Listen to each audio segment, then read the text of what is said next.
பரலோக பிதாவே, இந்த ஆசீர்வதிக்கப்பட்ட வேளைக்காக நாங்களும் நன்றியோடு ஸ்தோத்திரிக்கிறோம் அப்பா.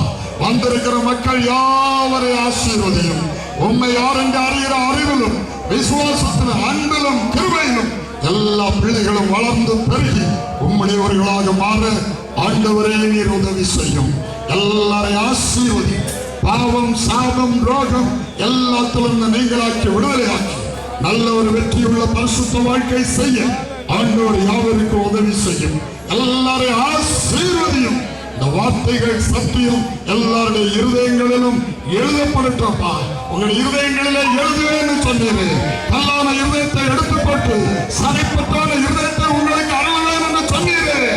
சரைப்பட்டான இருதயத்திலே உங்களுடைய ஆவியினால் சத்தியத்தை எழுதி பலமையான சாட்சிகளாய் ஆண்டவர் இயேசுவுக்கு விட்னஸாக எல்லாரும் மாறும்படி செய்யும். பழைய ஏற்பாட்டில் யெகோவாவுக்கு விட்னஸாக நின்றார்கள். புதிய ஏற்பாட்டில் இயேசு சொன்னார், நீங்கள் எனக்கு சாட்சிகளாக இருப்பீர்கள்.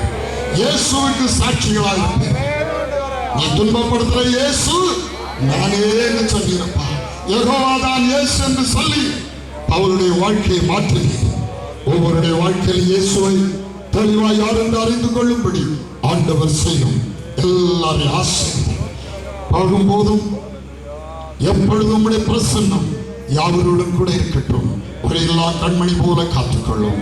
வருகைக்காக ஆயத்தப்படுத்தும். இயேசு என்னும் உம்முடைய வெளியேறப்பட்ட நாமத்தில் தாழ்மையோடு ஜெபத்தை எடுக்கிறோம் பிதாவே. ஆமென்.